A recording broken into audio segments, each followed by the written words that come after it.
आपने मन बनाया कि आप राम मंदिर जाएंगे और रामलला के दर्शन के साथ साथ उनकी आरती भी देखेंगे, जिसके लिए आप अयोध्या पहुंच भी गए। सुबह सुबह नहा धोकर 4 बजे तैयार होकर अयोध्या की गलियों से निकले, सिर्फ इस एक पल के लिए, रामलला की मंगला आरती में शामिल होने के लिए। लेकिन जब आप मंदिर के पास पहुंचते हैं तो आपको पता चलता है कि पास तो है ही नहीं। लाइन में सैकड़ों लोग खड़े हैं और आपको वापस लौटना पड़ जाता है। सुनने में थोड़ा बुरा लगता है ना, लेकिन दोस्तों अब ऐसा बुरा आपको नहीं लगेगा, क्योंकि कहानी बदल गई है। आज मैं आपको वो सारी चीजें बताऊंगी जिसकी वजह से अब ये दिक्कत आपको देखनी नहीं पड़ेगी। अगर आप अयोध्या जाकर रामलला की आरती में शामिल होना चाहते हैं तो आज की ये वीडियो आपके लिए सबसे ज्यादा जरूरी वीडियो हो सकती है, क्योंकि राम मंदिर ट्रस्ट ने चुपचाप एक बहुत बड़ा बदलाव कर दिया है। एक ऐसी सुविधा दे दी है जिसकी वजह से अब आपको महीनों पहले प्लानिंग करने की कोई जरूरत नहीं होगी।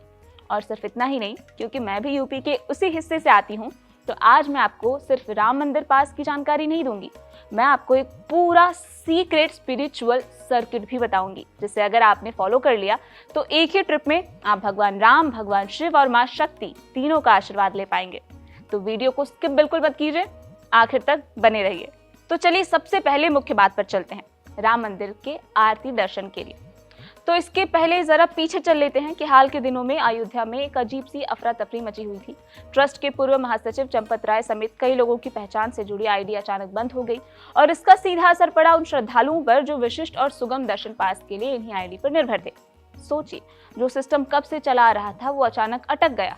लाइनों में लोग परेशान, दर्शन का इंतजार लंबा और सबसे बड़ा सवाल कि अब पास बनेगा कैसे। लेकिन यहीं से शुरू होती है दूसरी कहानी। राम मंदिर ट्रस्ट ने इस परेशानी को समझा और एक बिल्कुल नया रास्ता निकाला, तत्काल पास काउंटर। मतलब अब आपको किसी पुरानी आईडी या रेफरल के भरोसे नहीं बैठना, बल्कि मंदिर के मुख्य द्वार के बिल्कुल पास बिरला धर्मशाला के सामने बने यात्री सुविधा केंद्र में एक अलग काउंटर खोल दिया गया है, सिर्फ आरती दर्शन पास के लिए। अब यहाँ पर मैं चाहती हूँ कि आप जरा ध्यान से सुने, क्योंकि यही वो हिस्सा है जहाँ ज्यादातर लोग गलती कर बैठते हैं। काउंटर पर पास बनना शुरू होता है सुबह ठीक 9 बजे और ये पास तब तक बनते रहते हैं जब तक कि उस दिन के तय कोटे के पास खत्म ना हो जाए। तो टाइमिंग बहुत मैटर करती है। अब हर आरती का अपना अलग नियम है। रामलला की आरती के लिए हर दिन सिर्फ 45 पास ही तय है और राम परिवार की आरती के लिए सिर्फ 15 पास। सोचिए, रोजाना इतने श्रद्धालु आते हैं और पास सिर्फ चंद। हालांकि ट्रस्ट संख्या बढ़ाने पर भी विचार कर रहा है। अब सुनिए सबसे ट्विस्ट वाली बात कि मंगला आरती जो सुबह 4 बजे होती है, श्रृंगार आरती जो सुबह 6 बजे होती है, इन दोनों के पास एक दिन पहले ही बन जाते हैं। यानी अगर आपको कल सुबह दर्शन करना है तो आज ही काउंटर पर पहुंचना होगा। लेकिन रात 9 बजे वाली जो शयन आरती होती है वो इससे बिल्कुल अलग है। इसका पास उसी दिन दिया जाता है, एक दिन पहले नहीं। तो अगर आपने ये टाइमिंग समझ ली तो आधी लड़ाई तो आपने वहीं पे जीत ली। मान लीजिए आप वहां पहुंच गए, अब करना क्या है, चलिए आपको वो भी मैं बताती हूँ, पूरा एकदम स्टेप बाय स्टेप तरीके से, जैसे मैं खुद आपके साथ चल रही हूँ। पहला कदम, बिरला गेट की तरफ बढ़िए, वहां तीर्थ क्षेत्र कार्यालय का काउंटर मिलेगा। दूसरा कदम, घड़ी देखिए, सुबह 9 बजे के बाद ही आवेदन खुलता है, तो उससे पहले ही पहुंचकर लाइन में लग जाइए। तीसरा कदम, अपना आधार कार्ड जेब में रखना बिल्कुल मत भूलिए, पहचान के लिए यही सबसे जरूरी दस्तावेज है। और अगर आपके साथ कोई छोटा बच्चा है तो एक तरकीब याद रखिए, बच्चे के साथ खींची हुई एक फोटो भी साथ में लेकर जाइए, वरना काउंटर पर आप अटक सकते हैं। और आपको बता दें कि राम मंदिर के पास के लिए आपको कोई पैसे भी नहीं देने हैं, ये बिल्कुल निःशुल्क होता है। और हाँ, सिर्फ काउंटर ही नहीं, ऑनलाइन माध्यम से भी 100 पास पहले से उपलब्ध रहते हैं हर दिन के लिए। और रेफरल कैटेगरी में 75 पास अलग से जारी होते हैं, जो आपको srjbtkshetra.org/ पर मिल जाएगा। स्लॉट 10-15 दिन पहले ही खुलते हैं और ध्यान दीजिए ये भी बहुत जल्दी ही भर जाते हैं, तो अगर आप ऑनलाइन लेना चाहते हैं तो वो भी जल्दी से उसको बुक कर लें। अब उन लोगों के लिए खास खबर है जिनके पास पहले से दैनिक पास बने हुए हैं। दैनिक पास क्या होता है? जो रोज दर्शन के लिए आते हैं। अभी तक करीब 2743 दैनिक पास जारी हो चुके हैं और इन सभी की गहराई से समीक्षा चल रही है। जिनकी 6 महीने की वैधता खत्म होने वाली है उनका नवीनीकरण भी साथ साथ हो रहा है। लेकिन एक बात नोट कर लीजिए, फिलहाल शरणार्थी के लिए दैनिक पास बनना बंद है। ट्रस्ट अभी इस पर विचार कर रहा है और जल्द कोई फैसला आ सकता है। तो अगर आपका इंटरेस्ट शरणार्थी में है तो इस अपडेट पर आप नजर बनाए रखिए। अब तक आपने पास की पूरी कहानी सुनी, राम मंदिर की कहानी सुन ली, लेकिन जरा सोचिए, आप इतनी दूर से, इतनी मेहनत से अयोध्या पहुंच रहे हैं, फिर एक मंदिर देखकर वापस लौट जाना, क्या ये थोड़ा अधूरा नहीं लगेगा? यहीं से शुरू होता है आज का दूसरा अध्याय, जो शायद आपने कभी सोचा नहीं होगा।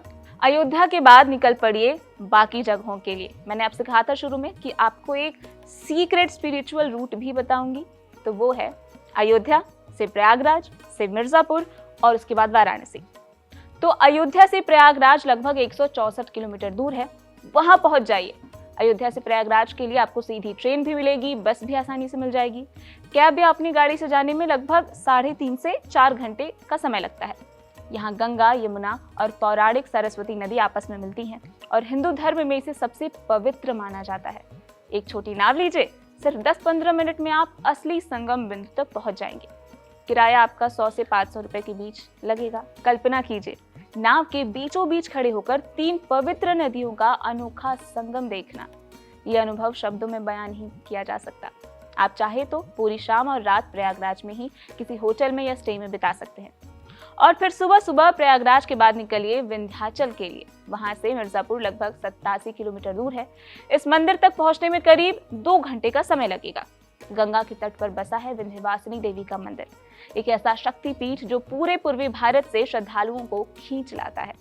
लेकिन असली कमाल की बात यह है कि यहाँ सिर्फ 5 किलोमीटर के दायरे में एक नहीं बल्कि 3 मंदिर एक साथ मिल जाते हैं, विंध्यवासिनी देवी, अष्टभुजा देवी और काली खो। और इन तीनों के दर्शन पूरी तरह मुफ्त हैं। एक छोटी सी टिप याद रखिए, अगर भीड़ से बचना है तो मंगलवार से गुरुवार सुबह 5 बजे से 8 बजे के बीच पहुंच जाइए। अनुभव बिल्कुल शांत और आत्मिक होगा। विंध्याचल में दर्शन करने के बाद आप उसी दिन दोपहर या शाम तक काशी पहुंच सकते हैं, जो लगभग 64 किलोमीटर दूर है विंध्याचल से। और सड़क मार्ग से यहाँ पहुंचने में लगभग 1.5 घंटे से 2 घंटे का समय लगता है। काशी यानी वाराणसी, यहाँ पहुंचते ही आपको भव्य काशी विश्वनाथ कॉरिडोर दिखेगा, जो सीधे गंगा घाट से मंदिर परिसर तक जुड़ा है। यहाँ आप सिर्फ शिवलिंग के दर्शन नहीं करते बल्कि काल भैरव और अन्नपूर्णा देवी के दर्शन भी साथ में कर लेते हैं। और सोचिए इस पल की गहराई, आपने अभी काशी विश्वनाथ के दर्शन किए, उनके चरणों में शीश झुकाया और शाम को गंगा किनारे शिव की नगरी में खड़े होकर दशाश्वमेध घाट की भव्य गंगा आरती देखी। आप मंत्रमुग्ध हो जाएंगे, इसकी गारंटी मैं लेती हूँ। और ये तीनों जगह कवर करने के बाद आप वापस भी लौट सकते हैं यहीं से, क्योंकि वाराणसी में लाल बहादुर शास्त्री हवाई अड्डा और रेलवे स्टेशन दोनों हैं। यहाँ से आप वापसी के लिए सीधी फ्लाइट या सुपरफास्ट ट्रेन पकड़ सकते हैं। तो इस तरह आप एक ही ट्रिप में इतनी सारी आध्यात्मिक जगहें महसूस कर पाएंगे। तो जरा सोचिए इस पूरी यात्रा को एक साथ। सुबह आप रामलला की आरती में शामिल हुए, फिर रास्ते में प्रयागराज में 3 पवित्र नदियों के संगम में डुबकी लगाई, विंध्याचल पहुंचकर आदि शक्ति का आशीर्वाद लिया और फिर निकल पड़े काशी की ओर, शिव के दर्शन किए। और एक ही यात्रा में राम, शिव और शक्ति तीनों साथ साथ। ये कोई मामूली ट्रिप नहीं होगी, ये पूरी आध्यात्मिक यात्रा है जो शायद जिंदगी में कभी एक बार ही मिलती है। तो दोस्तों, अगर आप अयोध्या जाने की सोच रहे हैं तो सिर्फ पास की टाइमिंग याद रखकर मत रुकिए। सिर्फ रामलला के मंदिर तक मत जाइए, बल्कि इस पूरे सर्किट को भी अपनी लिस्ट में शामिल कर लीजिए, क्योंकि कभी कभी सबसे बड़े अनुभव वही होते हैं जो हम प्लान करके नहीं जाते। अगर आपको ये जानकारी पसंद आई हो तो वीडियो को लाइक कीजिए, जिसके साथ घूमने जाना चाहते हैं उसके साथ शेयर कीजिए और कमेंट में बताइए कि आप इस सर्किट के किस मंदिर में जाने के लिए सबसे ज्यादा एक्साइटेड हैं। और हाँ, यहाँ यानी कड़क पर आपको सिर्फ खबरें ही नहीं बल्कि खबरों के पीछे की पूरी कहानी, आपके काम की खबरें और दुनिया को बेहतर तरीके से समझने वाले एक्सप्लेनर्स मिलेंगे। इसलिए अगर आप सिर्फ अपडेट नहीं बल्कि सही जानकारी चाहते हैं तो अभी कड़क को सब्सक्राइब कर लीजिए। मैं हूँ उजाला गुप्ता, फिर मिलेंगे एक और कड़क जानकारी के साथ।